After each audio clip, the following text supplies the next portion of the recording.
여러분 박수 치라고 그러고 저는 박수를 못 치고, 박수 치는 게 여러분 얼마나 큰 복인 줄 믿으시길 바랍니다.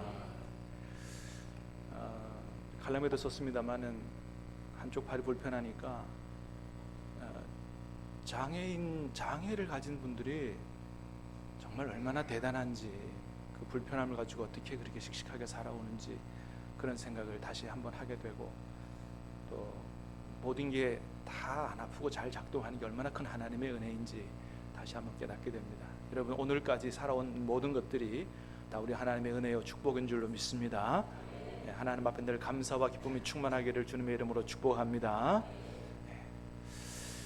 오늘 마지막 때 믿음을 굳게 지키려면으로 제목으로 하나님 말씀을 함께 듣겠습니다. 여러분, 우리가 지금 사는 시대를 가리켜서 흔히 말세지말이다 이렇게 얘기합니다. 그죠? 말세지말. 말세지말이라는 말 뜻이 뭐라고요?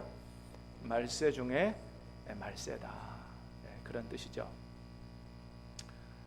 그런데 여러분, 이 말이 전혀 근거 없는 말이 아닙니다. 이 말은 성경에서도 지지하고 있는 말입니다. 성경에서도 지금 우리가 사는 시대가 말세 중에 말세라고 말씀하고 있습니다.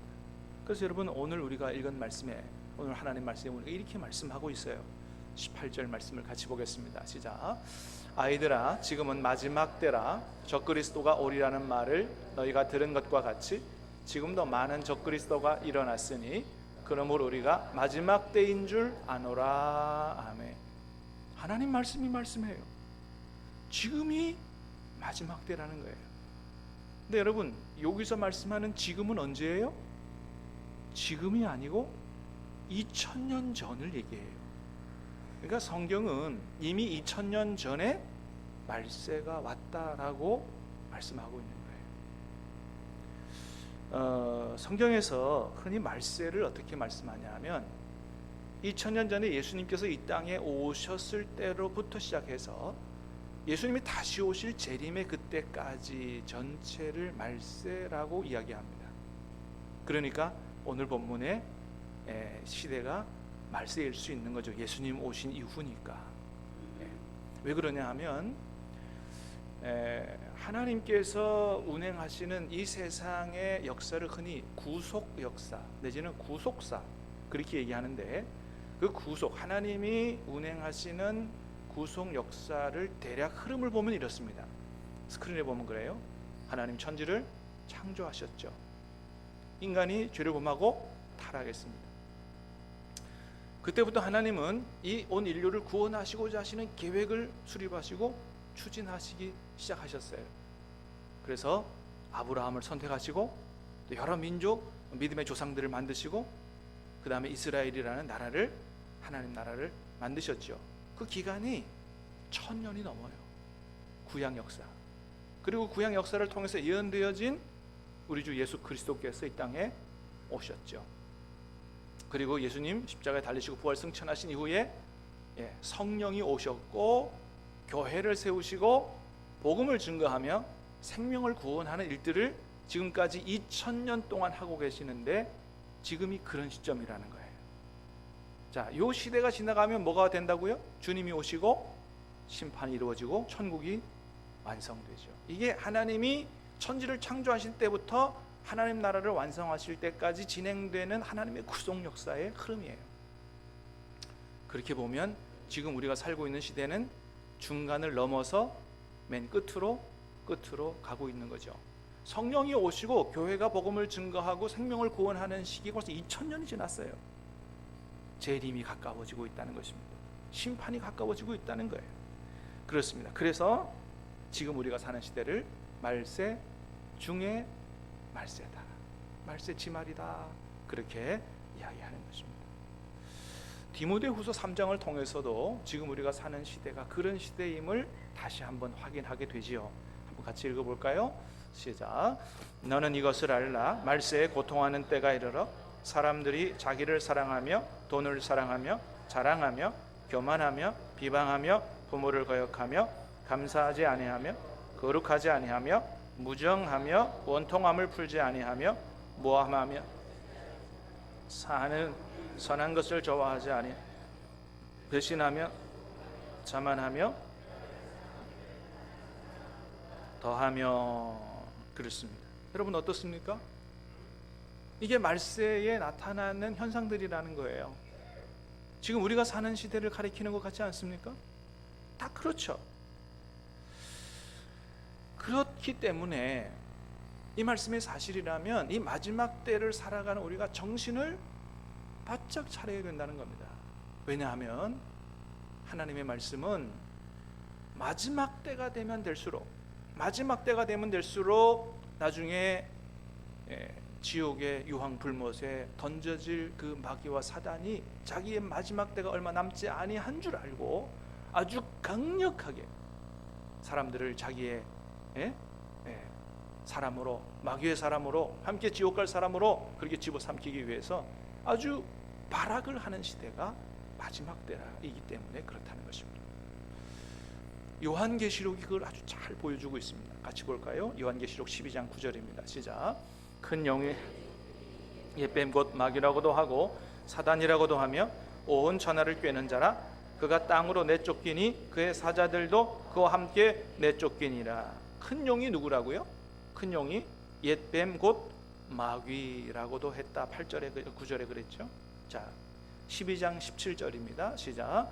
용이 여자에게 분노하여 돌아가서 내 여자의 남은 자손 곧 하나님의 계명을 지키며 예수의 증거를 가진 자들과 더불어 싸우려고 바다 모래 위에 섰더라. 아멘. 용, 큰 용, 옛뱀, 마귀 하늘에서 쫓겨났다는 거예요. 그 사탄이 쫓겨났다. 그리고 그 용이 여자에게 분노하여 돌아가서 그 여자의 남은 자손 곧 하나님의 계명을 지키며 예수의 증거를 가진 자들과 더불어 싸우려고 바다 모래 위에 섰더라. 여자에게 분내서 돌아갔다 그래서 이 여자는 누굴까요? 교회를 가리키는 거예요. 예수 그리스도의 신부된 교회. 그 교회를 아예 초토화시키고 교회를 집어삼키려고 그랬는데 실패했어요. 그런데 이제 그 교회 전체를 말살하려고 하는 것들을 실패해서 이젠 어떻게 싸운다고요? 누구와 싸우려고 한다고요? 여자의 남은 자손, 진짜 믿음을 지키며 믿음을 가지고 살아가려고 하는 이런 믿음의 사람들, 이런 사람들과 더불어 싸우려고 바다 위에 섰더라. 마지막 때 마귀가 성도들과 싸우려고 할 수만 있으면 택한 자들도 미혹하고 함께 지옥 가게 하려고 그렇게 아주 호시탐탐 우는 사자와 같이 그렇게 왕성하게 활동하고 있다. 우리가 살고 있는 시대가 바로 지금 이런 시대다라고 하는 것입니다. 이러한 때에 우리가 우리 믿음을 어떻게 굳게 지켜야 하느냐, 어떻게 하면 우리 믿음이 흔들리지 않고 믿음 잃어버리지 않고 정말로 주님 오실 때까지 믿음을 굳게 지킬 수 있느냐, 참으로 중요한 문제가 아닐 수 없습니다. 오늘 본문은 한마디로 우리에게 말씀해 줍니다. 어떻게 해야 되느냐? 한마디로 말하면 절대로 어린아이의 신앙이 되면 안 된다고 말씀합니다. 절대로 어린아이의 신앙이 되면 안 된다. 그래서 오늘 본문 18절은 이렇게 시작합니다. 시작. 아이들아 지금은 마지막 때라. 됐습니다. 뭐라고요? 아이들아 지금은 마지막 때라. 우리가 지난주에 말씀을 읽었습니다만은 자세히는 보지 않았습니다만 지난주에 읽었던 말씀 중에 보면 사도 요한은 그 당시의 성도들을 때로는 아이들로, 때로는 청년들로, 때로는 아비들로 부르고 있는 것을 보게 돼요. 14절 말씀이에요. 같이 볼까요? 시작. 아이들아 내가 너에게 쓴 것은 너희가 아버지를 알았으며 아비들아 내가 너에게 쓴 것은 너희가 태초부터 계신 이를 알았으며 청년들아 내가 너희에게 쓴 것은 너희가 강하고 하나님의 말씀이 너희 안에 거하시며 이기었습니다. 아멘. 아이들아, 아비들아, 청년들아 이렇게 얘기합니다.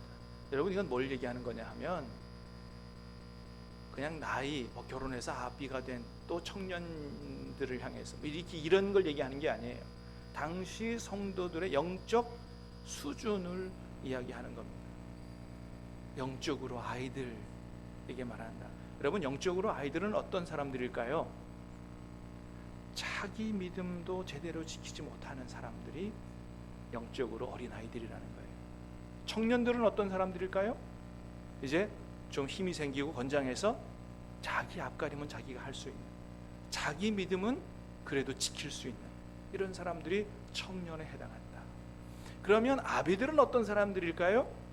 아비들은 전도하고 복음으로 생명을 낳고 그 생명이 굳건하게 잘 자라갈 수 있도록 헌신하고 그렇게 다른 사람들을 세워갈 수 있는 믿음을 가진 사람들이 바로 아비의 믿음을 가진 사람들이다, 이렇게 얘기할 수 있습니다.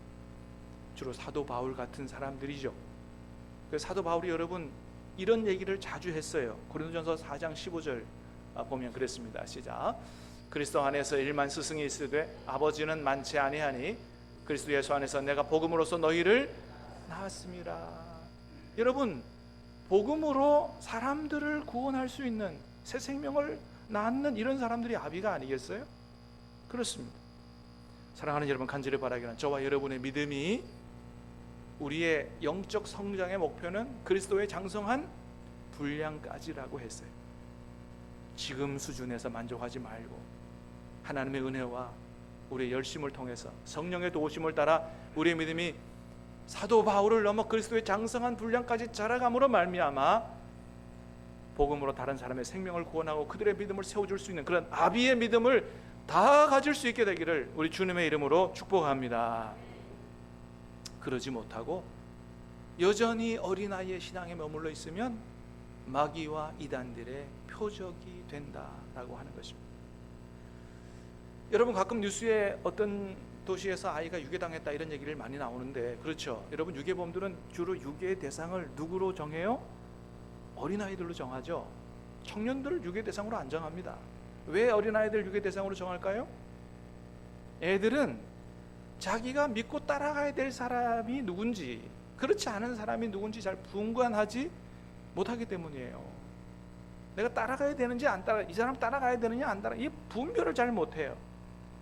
그러니까 그냥 사탕 사줄게, 그러니까 그냥 홀딱 넘어가는 거죠. 여러분, 영적으로도 마찬가지라는 거예요. 영적으로 어린아이가 되면 마귀와 이단에게 표적의 대상이 되고 잘못하면 그들의 포로가 돼서 넘어가게 된다라고 하는 겁니다. 여러분, 영적으로 어린아이가 되는 것은 나이와 별로 상관이 없습니다. 나이가 어리다고 꼭 영적으로 어린아이도 아니고 나이가 많다고 꼭 믿음의 어른도 아니에요. 교회를 얼마나 오래 다녔느냐, 이것도 별로 상관이 없습니다. 아무리 교회를 오래 다니고 직분을 받았다고 해도 그 사람의 믿음이 얼마든지 어린아이일 수 있고, 그 어린아이의 믿음을 갖고 있다고 하면 잘못하면 마귀와 이단의 사이비에게 표적이 되고 얼마든지 넘어갈 수 있다라고 하는 것입니다. 그래서 여러분, 뉴스나 이런 것들을 잘 보면 여러분, JMS 2단 여러분 많이 들어보셨죠? 나는 신이다 이런 프로그램에서 나오고, JMS가 그 JMS의 교주인 정명석 씨의 이 앞에 영어 이니셜을 따서 JMS로 가는 거예요. 정명석. 참, 저분이 어쩌다가 저렇게 된지 모르겠어요. 저분의 형님은 제가 서울에 있을 때 같은 노회의 목사님이었거든요. 아주 존경받는 목사님이에요. 어쩌다 동생이 저렇게 됐는지. 근데 주로 저기에 누가 넘어가냐 하면 대학생들이 많이 넘어갑니다. 그렇게 똑똑한 명문대를 갔다는 사람들이 막 저기 넘어가는 거예요. 왜 그럴까요? 지성은 뛰어난지 모르지만 영적으로는 어린아이이기 때문에 그래요. 분간이 안 되는 거예요. 교회 오래 다니던 사람들도 많이 이단과 사이비에 넘어가는 것들을 보게 됩니다. 여러분, 일부러 찾아보진 마시고 어떻게 한번 우연히 보시게 되면 한번 이들의 설교를 한번 들어보세요. 정명석 씨 설교를 어떻게 하나 한번 들어보세요. 여러분, 설교가 아니에요. 성경도 자기 마음대로 해석을 합니다. 그리스도께서 다윗의, 여기 어디 있는 것 같은데, 오늘 다윗의 동네에 너희를 위하여 구주가 나셨으니 곧 그리스도 주시니라. 이 말씀을 어떻게 얘기하는지 아세요? 그리스도가 달동네에서 났다고 해석합니다. 그리스도가 달동네, 다윗의 동네가 어딘 줄 아냐? 달동네다. 내가 달동네에서 태어났다는 거예요. 그렇게 설교해요. 근데 여러분, 그게 무슨 설교고 그게 무슨 하나님의 말씀이에요. 그런데 그런 설교를 듣고도 이게 그 사람 말인지 진짜 하나님 말씀인지 분간을 못하면 어린아이고요, 넘어가게 되는 거예요. 19절 말씀을 한번 읽어보겠습니다. 오늘 보면 19절 시작. 그들이 우리에게서 나갔으나 우리에게 속하지 아니하였나니 만일 우리에게 속하였더라면 우리와 함께 거하였으려니와 그들이 나간 것은 다 우리에게 속하지 아니함을 나타내려. 초대교회 당시에 이단 적그리스도들이 교회 안에서 함께 신앙생활했던 사람들이다라고 얘기해요. 여러분, 이거는 뭘 보여주냐 하면 교회 다니는 것으로는 모른다는 거예요. 교회에서 열심히 신앙생활 한다는 것도 그것도 다 구원받았다고 볼 수도 없다는 거예요. 여러분, 그래서 우리가 그냥 교회 다니는 것으로 만족해서는 안 된다는 거예요. 사랑하는 여러분, 우리 신함교회 성도님들 중에서는 한 분도 예외 없이 주님 다시 오시는 날 주님의 손 붙들고 다 완성된 천국에 들어갈 수 있기를 주님의 이름으로 축복합니다. 그래서 이런 마지막 때 우리 믿음을 굳건하게 지키고 주님의 신부로 천국 혼인잔치에 들어가려면 우리 믿음을 확실하게 해야 된다는 거예요. 단순히 교회 다니는 것으로 열심을 내는 것으로 만족해서는 안 된다는 거예요. 내가 정말 예수님을 확실히 믿는지, 예? 내가 예수님 안에 있는지, 예수님이 내 안에 계시는지, 이거 확실히 해야 된다는 겁니다. 고린도후서 13장 5절은 그렇게 얘기했어요. 같이 읽어봅니다. 시작. 너희는 믿음 안에 있는가? 너희 자신을 시험하고 예수 그리스도께서 너희 안에 계시는 줄을 너희가 스스로 알지 못하느냐? 그렇지 않으면 너희는 버림받은 자니라. 아멘. 이거 확실히 해야 된다는 겁니다. 정말로 내가 믿음 안에 있는가?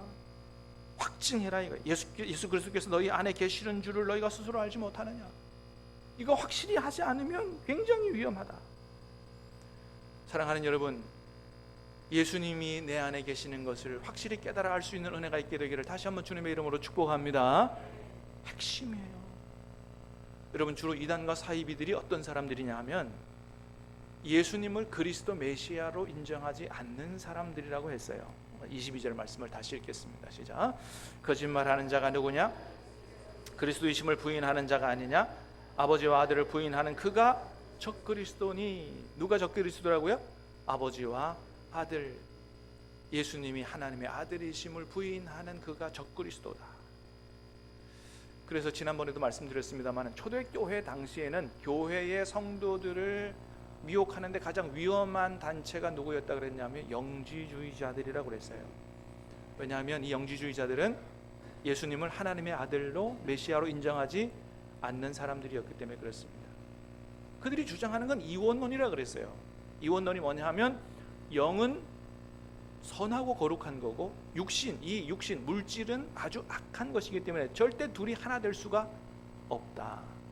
그러니 영이신 하나님이 악한 인간의 물질, 육신을 입고 이 땅에 올 수가 없다고 그렇게 생각을 한 거예요. 그래서 육신을 입고 이 땅에 살았던 예수님은 절대 하나님이나 하나님의 아들이나 그리스도가 될 수가 없다고 생각한 사람들이에요.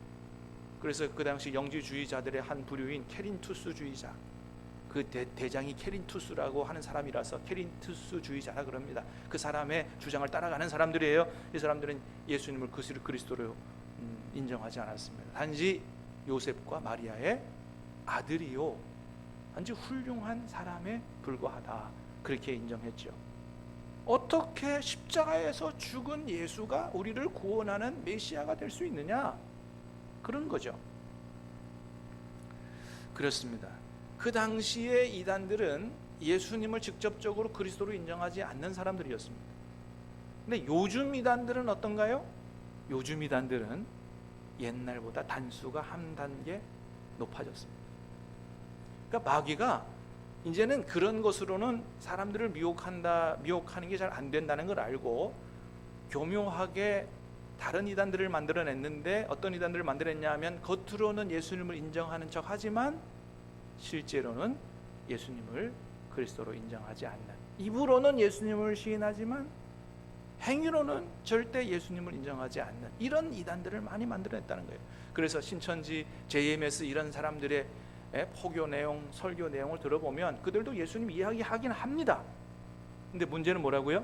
입으로는 예수님을 시인하지만 행위와 삶으로는 전혀 예수님을 인정하지 않는 사람들이다.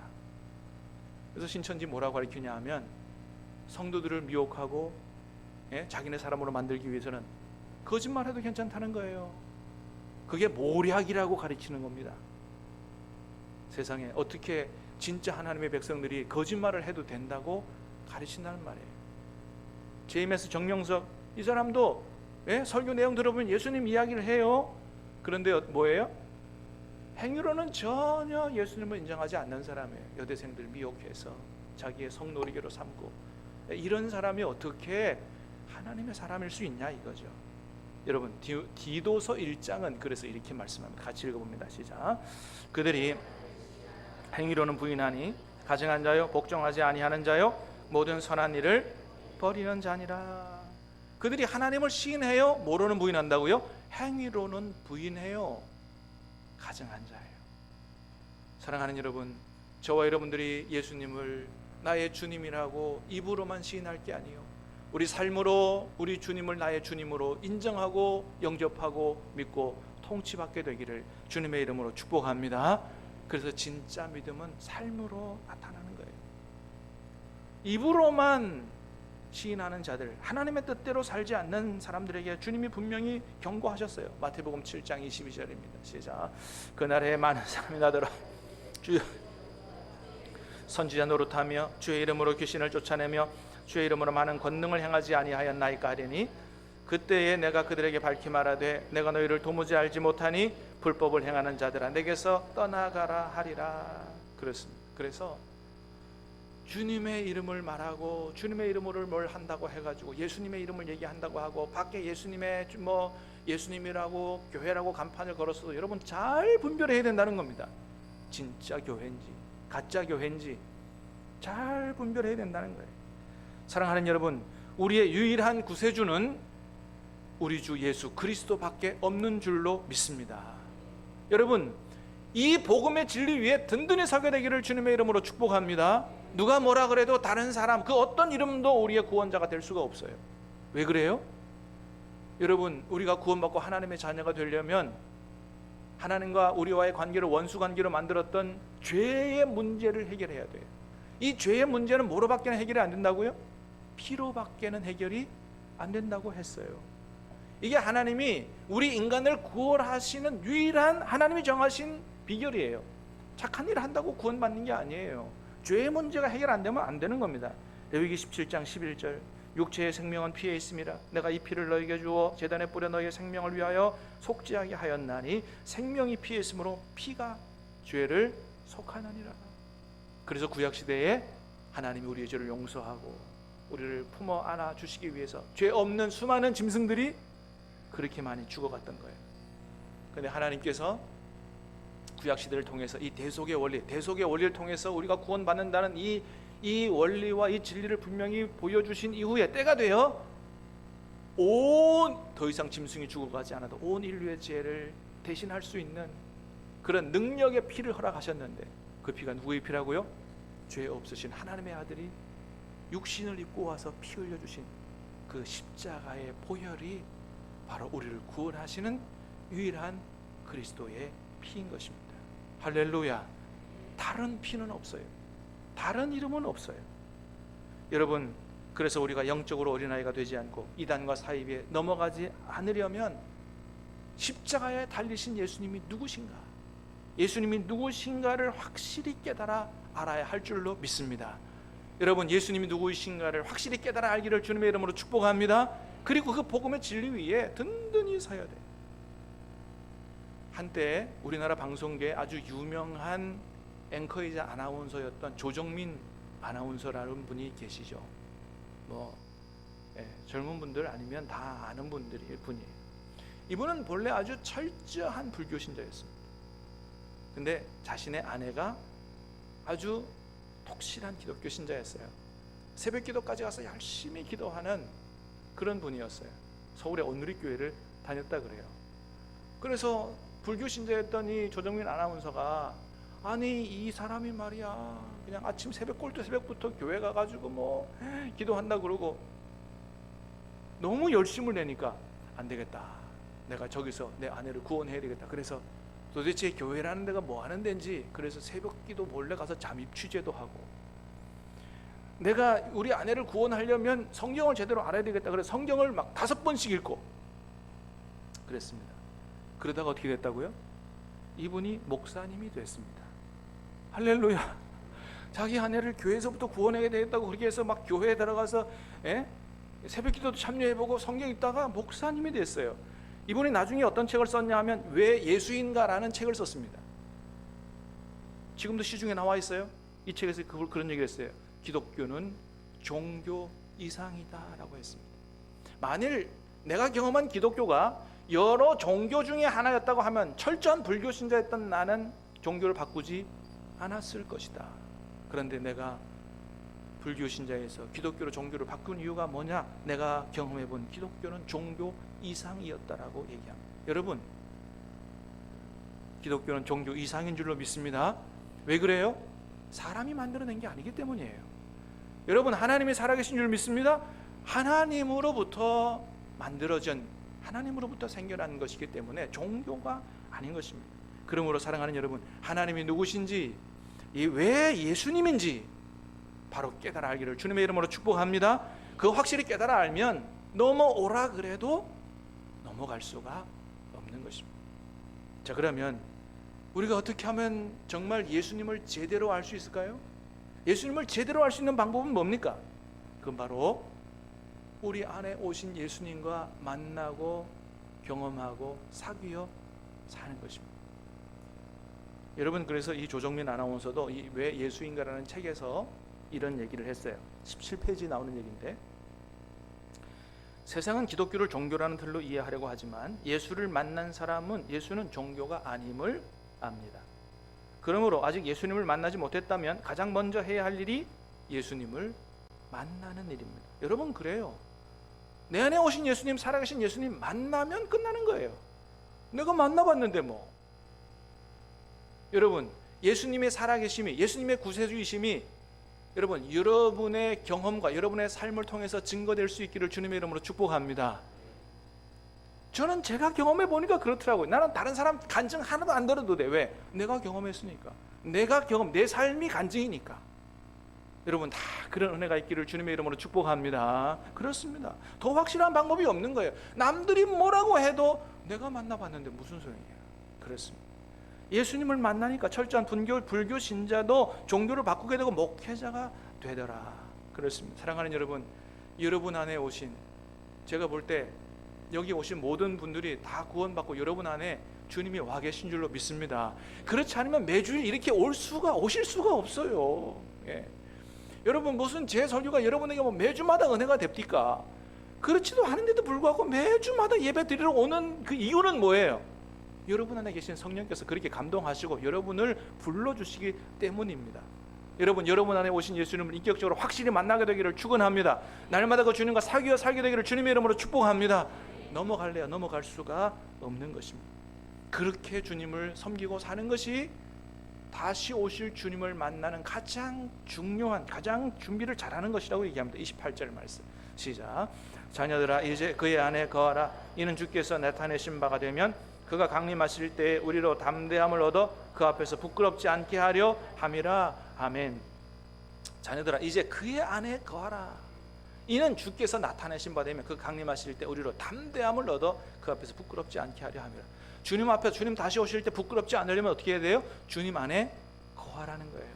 여러분, 어떻게 주님 안에 거한다는 게 뭘까요? 우리 안에 오신 주님과 만나고 주님과 함께 사는 거예요. 주님과 날마다 사귀어 사는 게 주님 안에 거하시는 거예요. 여러분, 우리가 날마다 주님과 함께 동행하고 주님과 함께 사귀어 살면 나중에 주님이 다시 오실 때 우리 보고 뭐라 그러실까요? 내가 너를 안다고 하지 않으실까요? 날마다 나와 함께 사셨으니까 주님 우리를 안다고 하실 거예요. 여러분, 마지막 날 주님이 우리를 보시고 내가 너를 안다고 얘기하실 때 여러분은 뭐라고 하시겠습니까? 주님 사랑합니다 하고 주님 품에 가서 팍 안겨야지. 쭈뼛쭈뼛 하면서 이거 말씀 많이 들었습니다. 여러분, 이렇게 하시면 되겠냐 말이에요. 여러분, 천하의 힘든 시간이 잘 모르는 사람하고 같이 앉아가지고 1시간 있는 거예요. 뭔 말을 해야 될지 모르는 거예요. 괜히 차 한잔 마셨다가 공중 한번 봤다가, 그죠? 친하지 않는 사람과 함께 시간을 보내는 것만큼 힘들고 어색한 게 없어요. 영적으로도 마찬가지예요. 나중에 주님 만나시면은 지금 주님과 날마다 교제하고 함께 살고 친밀하지 않으면 나중에 주님 만나실 때 할 말이 없어요. 그것만큼 어색한 일이 없을 거예요. 예수님에게서 많은 사람이 떠나갈 때 3년간 예수님과 동행하며 살았던 제자들은 이런 얘기를 했어요.